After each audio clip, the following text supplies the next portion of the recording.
തേന്മാവിൻ കൊമ്പത്ത് എല്ലാ ദിവസവും രാത്രി 9 മണിക്ക് നമ്മുടെ സ്വന്തം സൺ സൂര്യയിൽ.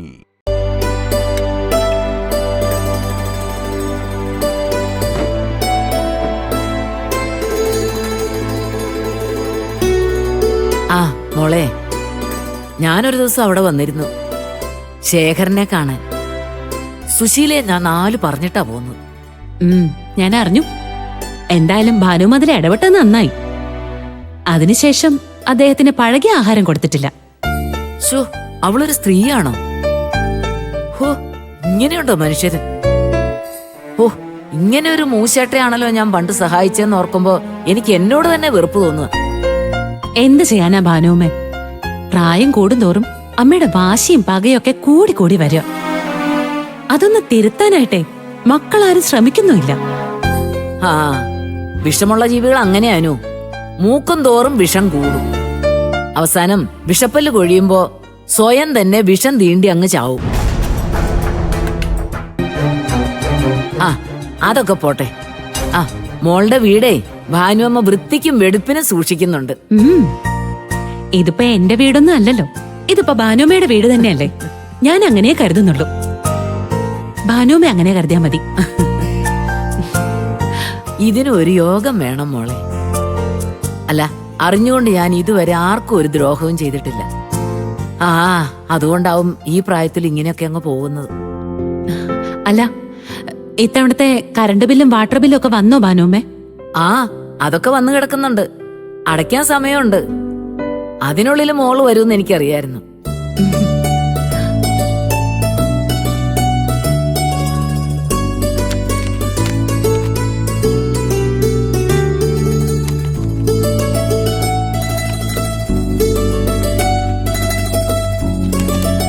മോളെ, ആൾതാമസം ഇല്ലാത്തതുകൊണ്ട് വലിയ ചാർജൊന്നും ആയിട്ടില്ല. കാശ് ഇവിടെ വെച്ചാ മതി, ഞാൻ പോയി അടച്ചോളാം. ആ, അത് വേണ്ട. അതിന് ഭാനുമ്മേനെ ബുദ്ധിമുട്ടിക്കുന്നത് ശരിയല്ലല്ലോ. ഞാൻ പോയി അടച്ചോളാം.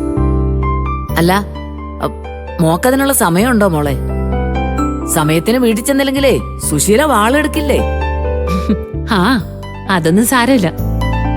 ആ വാൾ എനിക്ക് നേരെ ഓങ്ങി വെച്ചിട്ടേ കൊറേ കാലമായില്ലേ. വെട്ടാനുള്ള ധൈര്യം ഇപ്പോഴും അവർക്കില്ല. അതുകൊണ്ട് എനിക്കൊരു ധൈര്യമാ. അല്ല, എന്നാലും സൂക്ഷിക്കണേ. ഒരവസരം കിട്ടിയാ അവള് വെട്ടും. അതെ ഭാനുമേ, എന്നാ ഞാൻ ഇറങ്ങട്ടെ. അല്ല, മോളിങ്ങോട്ട് തിരിച്ചു വരുവോ അതോ? വരും ഭാനുമേ. ഞാനിനി വിച്ചുമോന്റെ നഴ്സറിന്ന് വിളിച്ചോണ്ട് വീട്ടിലേക്ക് തിരിച്ചു പോകും. അതുവരെ നമുക്കിവിടെ കൂടാം. ആ, ആയിക്കോട്ടെ, സന്തോഷം. അല്ല, നമുക്കിന്ന് ഇവിടുന്ന് ഊണ് കഴിക്കാം. ഞാൻ എന്തെങ്കിലുമൊക്കെ ഉണ്ടാക്കി വെക്കാം മോളെ. പക്ഷെ സ്പെഷ്യൽ ഒന്നും വേണ്ട, ഉള്ളതൊക്കെ മതി. ആയിക്കോട്ടെ. ആ, മോള് ചായ കുടിക്ക്. ആ,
ഒറ്റ വീട്ടിന് തീർക്കേണ്ടതാ.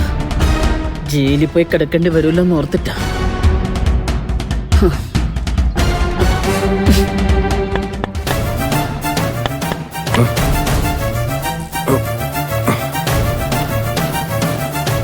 അയ്യോ, എന്നെ ഒന്നും ചെയ്യില്ലേ സുശീലേ? അപ്പൊ ചാവാൻ പേടിയുണ്ടല്ലേ? ചത്തുപോയെങ്കിലും നാഗരികിച്ച സമയം ഉണ്ടായിരുന്നു. പക്ഷേ ഇപ്പോ ജീവിക്കാൻ കൊതി തോന്നുക. ഓ കൊതി ഞാൻ തീർത്തു തരാം. ഓടിച്ചു കൊടുക്കണം.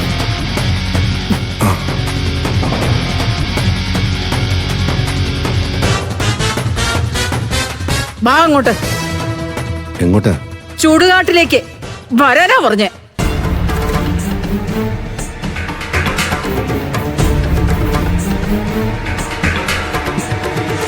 വാടോ ഇങ്ങോട്ട്.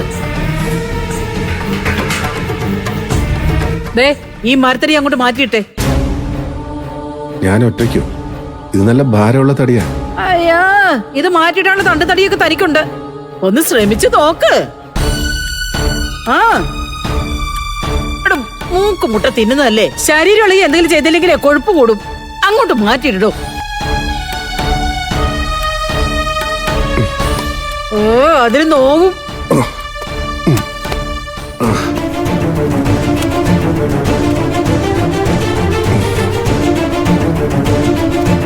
ഓ ആഞ്ഞങ്ങോട്ട് ഉരുട്ട്.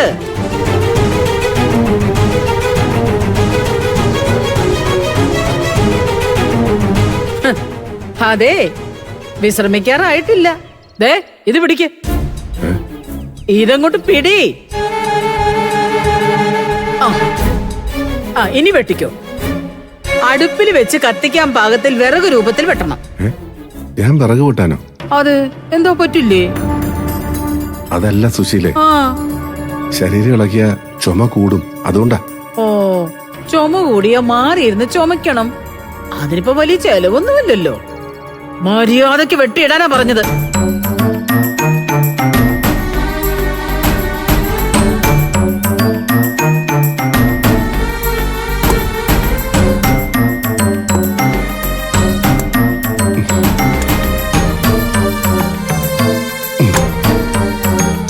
അമ്മേ, അമ്മേ, എന്തോ നാടി? എന്തുവാടി? നിന്നോടൊന്നും ഇതിൽ ഇടപെടരുതെന്ന് ഞാൻ പറഞ്ഞിട്ടില്ലേ? ഞാൻ ഇതിൽ ഇടപെടാൻ വന്നൊന്നും അല്ല. വേറൊരു കാര്യമുണ്ട്. അമ്മ ഇങ്ങോട്ട് വാ. ഓ ഈ പെണ്ണിനെ കൊണ്ട് ഞാൻ തോറ്റു. ദേ ഇത് മുഴുവൻ വെട്ടിട്ടേ ഇവിടുന്ന് പോകാവൂ, കേട്ടല്ലോ?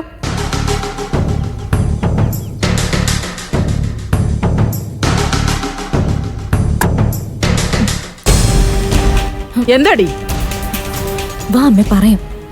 ഒന്ന് വാ. ഓ